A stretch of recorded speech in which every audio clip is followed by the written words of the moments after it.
Pues es algo que te mueve hacia algo. ¿Vale? Algo que te mueve hacia algo.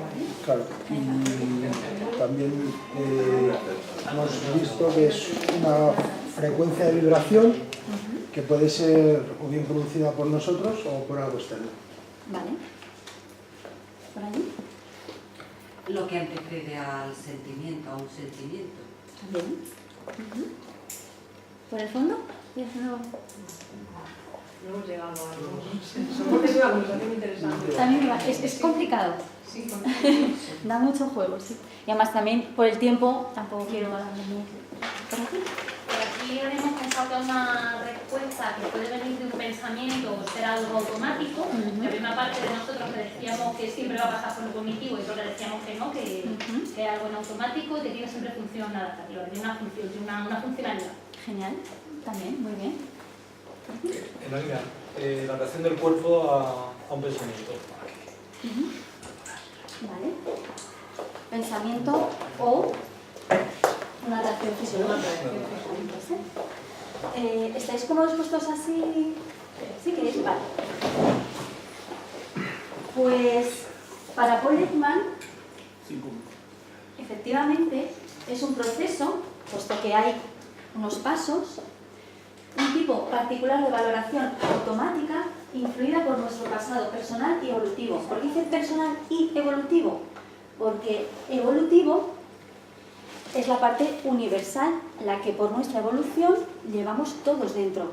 Pero la parte personal es la que hace que, depende de la sociedad o donde te hayas educado, las emociones las expresemos de una manera o de otra. En el que sentimos que algo importante para nuestro bienestar está ocurriendo, evidentemente si no es importante no se activa, con lo que un conjunto de cambios fisiológicos y comportamientos emocionales comienza a encargarse de la situación. Toma ya, todo eso suelta. ¿Y por qué suelta todo esto? Porque aquí están las características de una emoción, lo que nos va diciendo. Todas las emociones tienen variaciones, sí, pero tienen un origen evolutivo. Es una valoración automática, a veces hay un pensamiento, a veces nos ponemos a recordar también. Pero os voy a poner un ejemplo. Vamos con el coche, conduciendo. Es el mejor ejemplo que cuando ya sabemos conducir y llevamos un tiempo conduciendo, incluso nos permitimos la música que va escuchando, cuando llegue a la oficina tengo que comentar, tengo que hacer, si mi hija va detrás me va diciendo, y de pronto un coche que se avecina. Yo en ese momento no me paro a pensar, mira, está viniendo un coche, más o menos por la velocidad a la que va y a la que voy yo, no parece que vaya a parar en el CEDA, y entonces, pues tengo que frenar. Voy a mover mi pie hacia el freno, no hago todo eso. Directamente meto frenazo y me paro. Hay algo automático que me ha hecho parar, por el miedo al objeto que ha entrado en mi campo visual. Ese miedo me ha llevado a activarme de una manera automática. Y además me lleva, como es algo importante, a un cambio, los cambios fisiológicos y comportamientos emocionales.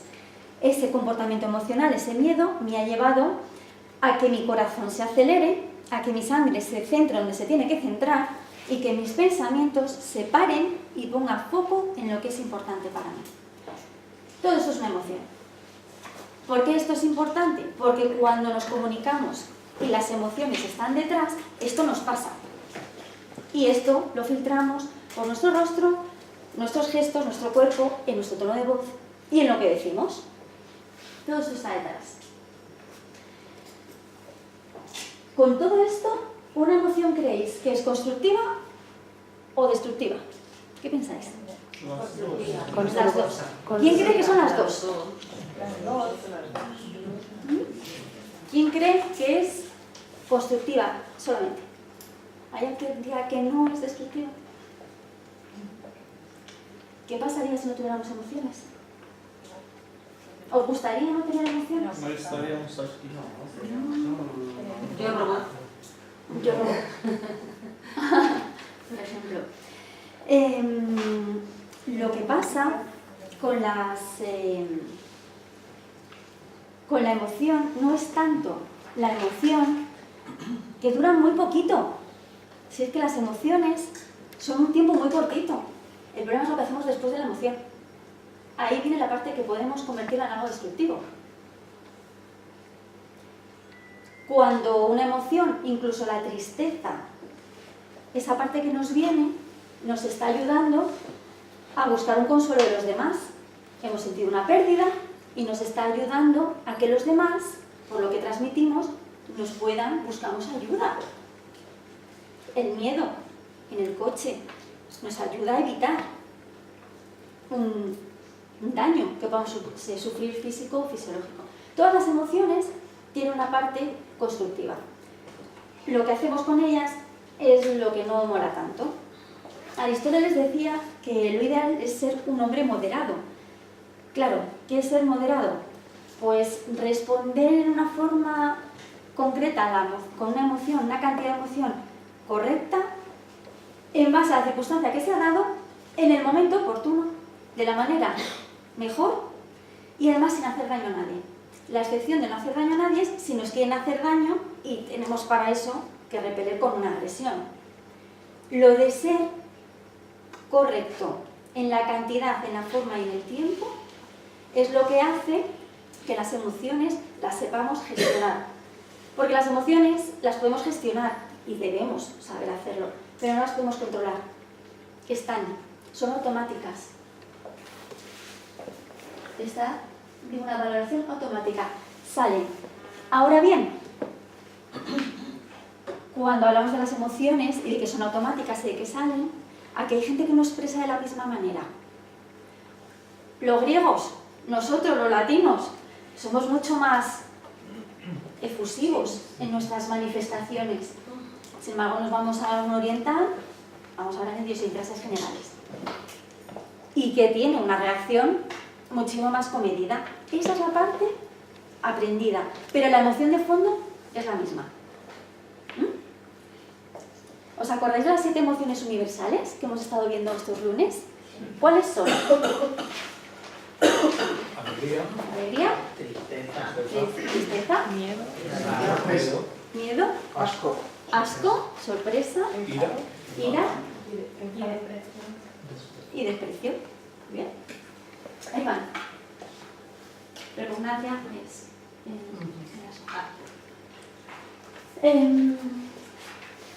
estas son las universales porque son las que todos nacemos con ellas y las expresamos con la evolución personal que nos ha dado donde hemos nacido, pero los gestos que hacemos son universales. Añadimos o quitamos, pero ahora veremos más en un poquito, en un ratito, cómo expresamos, dónde se ve la expresión en el rostro. ¿Conocéis más emociones o son solo estas? Entusiasmo. Entusiasmo, por ejemplo. Más. Ansia y... También, sí. Serían subemociones, o sea, expresiones de las emociones universales. Son formas de expresar de estas. Hay 7 y hay distintas intensidades, pero hay más emociones que estas, no son solo 7. 7 son las que sabemos que son universales. 7 son las que se han hecho estos estudios durante 50 años y se han encontrado en todos, hayan nacido donde hayan nacido, incluso algunas en primates. Pero hay más. Venga, a ver si me decís alguna. Dolor. ¿No es una emoción o es un sentimiento?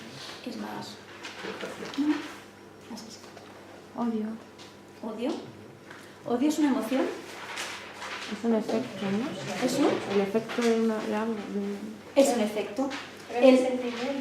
Resentimiento y odio. Resentimiento. Es un sentimiento. El odio y el resentimiento es más que una emoción. Sobre todo el odio además se centra en una persona, en una situación. Y es muy larga. Puedes estar cada vez que te acuerdas de esa persona odiándola hasta que por algo perdonas o se te pasa, pero está ahí. No es una emoción. ¿Por qué? Las emociones son cortitas. Esa es la diferencia entre una emoción, un estado de ánimo, un rasgo de la personalidad y lo que ya podría ser un trastorno de la personalidad. Un ejemplo que se ve muy bien con la ira. Algo me puede hacer enfadar.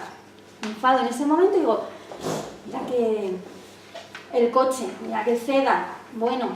Y habrá un momento que luego yo esté enfrascada, que se llama periodo refractario, en es que no se puede conducir así, porque desde luego qué maneras, porque mira lo que puede haber pasado, bla, bla, bla.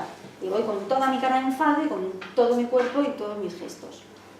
Pero luego, si eso se alarga todo el día y me dura los 3 días, ya empiezo a estar en un estado emocional que ya no sé ni de dónde viene. Ese punto donde estás irritado. Ya no es que te hayas enfadado un momento, es que estás irritado. Es más largo y no sabes de dónde viene. Cuando ya eres una persona irritable, por sistema eres irascible, es un rasgo de tu personalidad. Y eso te acompaña hasta que lo aprendes a trabajar. Cuando ya llegas a ser violento, ya es un trastorno. Son los 4 pasos que va bien. Pero a mí no me, Sara, perdona, a mí no me ha quedado claro que eso sea momentáneo, porque por ejemplo la tristeza, la felicidad, incluso el miedo, pueden ser largos en el tiempo. La tristeza es de las emociones más largas, pero tampoco estás triste cuando esté una pérdida de un familiar, por ejemplo. Tú no estás triste todo el día, vas teniendo según vas recordando, hay momentos más intensos y vas siendo. Entonces, cuando te viene la emoción de la tristeza y luego ya es un periodo que vas curando esa herida, es las emociones más largas. Pero el primer momento donde realmente todo tú estás en la emoción, que es ese periodo donde no hay nada que te consuele, que luego ya empiezas un poco, que parece que bueno, pues no, tal, y vuelves otra vez, te vas bajando. Eso en cuanto a la tristeza. La alegría, si estás todo el día alegre, eufórico, es... Bueno, la felicidad, es que claro, alegría, felicidad, la felicidad puede ser una persona feliz, siempre, ¿no? Sí, pero entonces estamos en un rasgo de tu personalidad, una persona contenta, alegre, pero la felicidad, la emoción que llega un momento, ese punto de que algo te da placer, eso ya es la emoción. Por eso, diferenciar ese punto de cuando estás en una emoción a cuando es una persona, lo que decíamos el otro día en la base, ¿os acordáis la base de la persona a la que partimos? Que hay gente que tiene una forma de ser, otra, que hay que partir de ahí, y ahí es donde se detecta, a partir de, bueno, es que es una persona feliz, no es que siempre esté contenta, que hay gente que va sonriendo por sistema. Ahí es donde ves que partes de ahí. ¿Vale?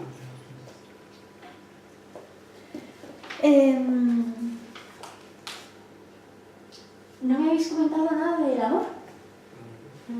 ¿Qué es el amor? ¿Una emoción? ¿Un sentimiento? Es un estado. ¿Es un estado? ¿Qué es? Es más un sentimiento. Es todo. Tiene sus emociones. Dentro del amor puedes odiar en un momento dado a la persona y quererla mucho. Entonces, no es una emoción en un momento.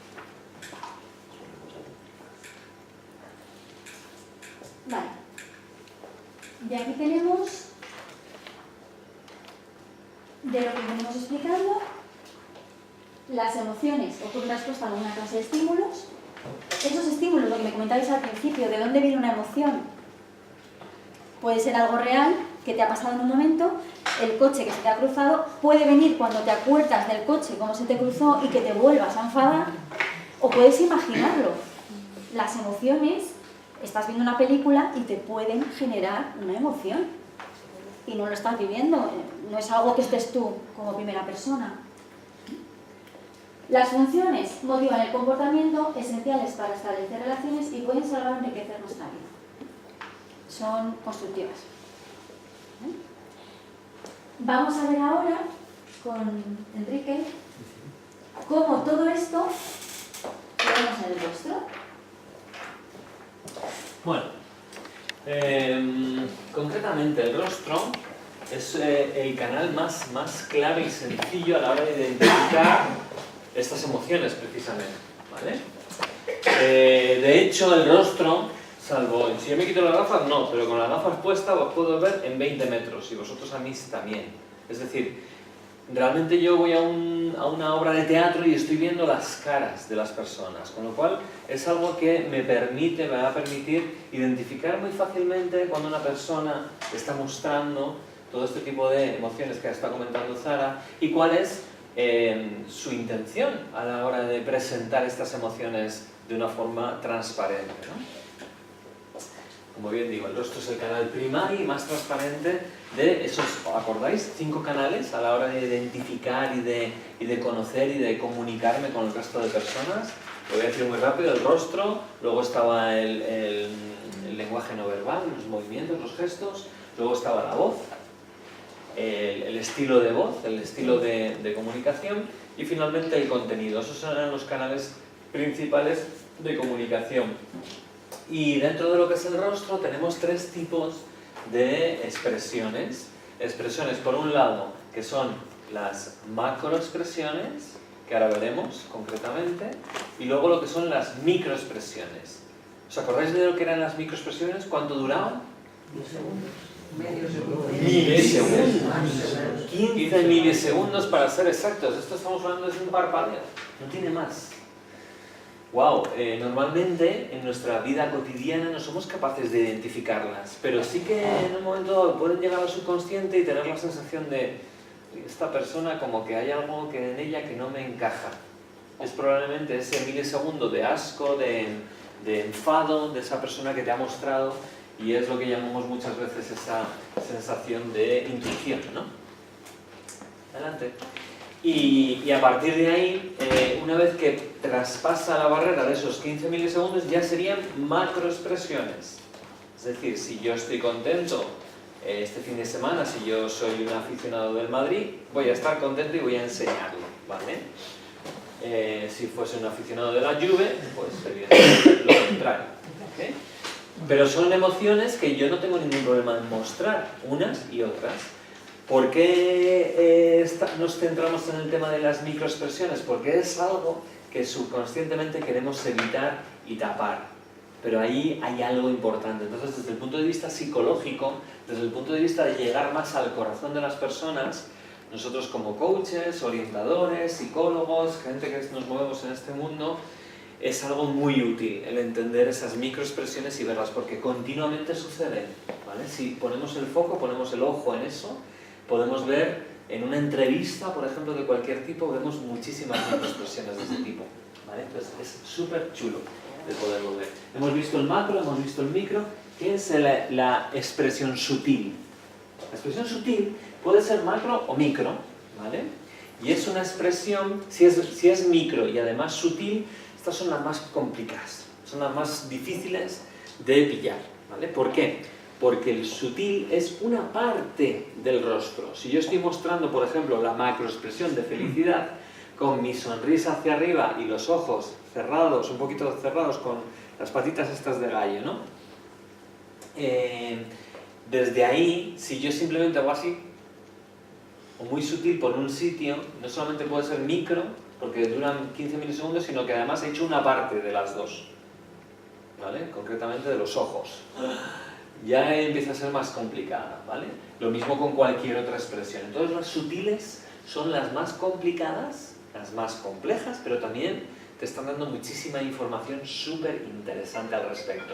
El otro día cuando veíamos el vídeo de Lie to Me, aparecía esa expresión sutil que decía Cal Lightman, el protagonista de felicidad. Cuando el terrorista estaba así, le estaba explicando, el FBI no está encontrando, había una muy ligera sensación de sonrisa. Bueno, pues eso puede ser sutil, ¿ok? ¿Entendemos ya las 3 vías de que el rostro, las expresiones que el rostro nos puede dar? Fenomenal. Porque vamos a mostraros cada una de ellas y vamos a practicarlas además. Esto es lo chulo, ¿no? Fijaos, la primera, la sorpresa. Concretamente, 3 áreas del rostro muy claras que muestran sorpresa. La primera de ellas, las cejas. Las 2 cejas deben subir hacia arriba, ¿vale? Lo mismo de los ojos y lo que es el párpado, las pestañas también se abren mucho, los ojos súper abiertos y las cejas también hacia arriba. Y luego aquí la parte de abajo, la boca cuelga. Entonces, para poder, mientras voy enseñando cada una de ellas, lo que vamos a hacer es ponernos en parejas, ¿vale? En este caso, nos vamos a poner en pareja y quiero que después de mostraros cada una de estas expresiones macro, hagáis en pareja estas tres cosas que tengo aquí apuntadas, que no se me olviden. Lo primero de todo es... para cada expresión, ¿vale? Hay 7 expresiones. Para cada expresión, lo primero de todo es replicar la expresión. Segundo, anotar las sensaciones. Como vamos a hacer en pareja, es decir, estoy un buen rato así, un buen rato, pueden ser 20 segundos, ¿vale? Un ratito, y entonces le explico a continuación a mi compañero, pues mira, mis sensaciones corporales es, pues aquí como que una zona aquí en la parte del pecho, la noto un poquito más, el estómago lo siento como más, como una sensación de vacío, mis hombros están tensos. Explicar simplemente sensaciones. Si me viene alguna sensación que va más allá de la parte física, pues me estoy sintiendo un poquito como de ¿qué va a pasar aquí, no? También se lo comentáis a vuestro, en este caso, coach, ¿no? La persona que va a estar con vosotros. Tercero, recordáis una situación sobre esa emoción concreta. Si estamos hablando de sorpresa, pues justo cuando hagáis esto, luego decís las sensaciones y en ese momento recordáis una situación. Ah, sí, recuerdo el momento de sorpresa cuando me dijeron que me tenía que ir de mi casa, ¿vale? Me dijeron, oye, ya ha acabado el contrato y si tiene que ir usted de su casa, tiene que buscar otra casa, ¿vale? Y anoto también las sensaciones. Una vez que recuerdo esa situación, el coach observa si recordando esas sensaciones ve algún microgesto o macrogesto en la persona. Y además anota también qué sensaciones, porque el punto 5 sería ver o comentar las diferencias entre 2 y 4. ¿Bien? Repito. Primero, replico la expresión, simplemente replicarla, sin imágenes, ni recuerdos, ni nada. Simplemente replico la expresión. Segundo, anoto las sensaciones simplemente de replicar o espejar ese movimiento facial. Tercero, recordar una situación donde yo vivía esa emoción concretamente. Cuarto, reflejo qué sensaciones tenía en ese momento y tengo recordando esa sensación, esa situación, perdón, y finalmente ver la diferencia entre una y otra. ¿Ok? ¿Sí? Vale, pues vamos a empezar. Nos ponemos primero por parejas, por favor.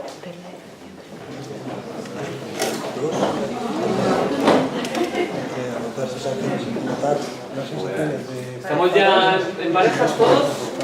¿Lo hacen varios? ¿Quién le falta pareja? ¿Alguien más falta pareja? Pues ponte tú con él y tú te pones en un trío. Poneros aquí los tres juntos. ¿Vale? Venga. Empezad ya, por favor. Tenéis 2 minutos. 1 minuto para cada uno.